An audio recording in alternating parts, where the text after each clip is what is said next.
Mesdames et messieurs, bonsoir. Un plaisir de vous retrouver à cette édition de Culture 8. Nous allons voir ensemble les informations condensées de la semaine.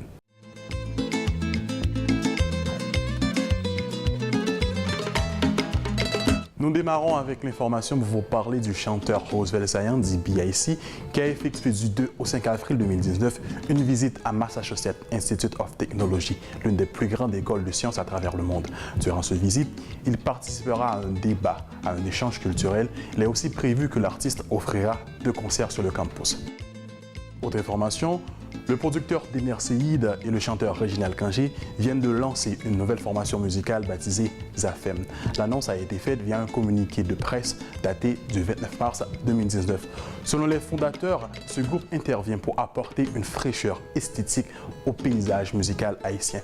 La première apparition sur scène de cette jeune formation est prévue pour bientôt à New York.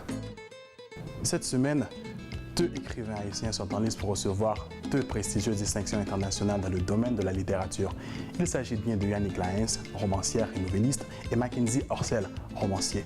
La première concourt au prix Goncourt 2019 dans la catégorie nouvelle avec son dernier roman intitulé L'oiseau par cœur dans la nuit. Et le second est sélectionné parmi 8 écrivains pour le prix Kessel Joseph pour son œuvre titrée Maître Minuit. Autre information qui a marqué cette semaine, la Maison du Fort accueille du 28 mars au 7 avril une exposition photographique à caractère historique baptisée Casal, mémoire de massacre sous Duvalier, une approche photographique. Organisée sous l'égide du collectif K2D, l'activité est un travail de mémoire réalisé pour raconter à travers des clichés cet événement tragique, survenu en Haïti en 1969, ayant marqué l'histoire du pays. 1979-2019, 40 ans depuis que la BRH offre ses services à la population. Pour la célébration de ce 40e anniversaire, l'équipe de la BRH a organisé une vente signature de 5 ouvrages axés sur l'histoire du pays, présentés sous plusieurs angles. Diverses personnalités des milieux culturels, politiques et éducatifs ont participé à cette cérémonie.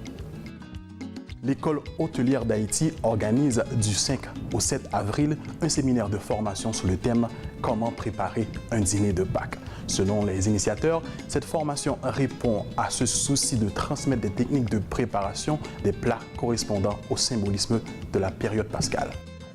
Le carême, période de pénitence et de conversion pour les chrétiens, commence après le mercredi des Cendres. Au cours de cette période de 40 jours, les chrétiens catholiques, quelques protestants et adeptes d'autres religions adoptent un régime alimentaire particulier, leur permettant d'intensifier leur communion avec l'Esprit de Christ. Merci mesdames et messieurs d'avoir suivi cette première partie de l'émission. Je vous laisse à présent avec Michel-Ange pour le reste.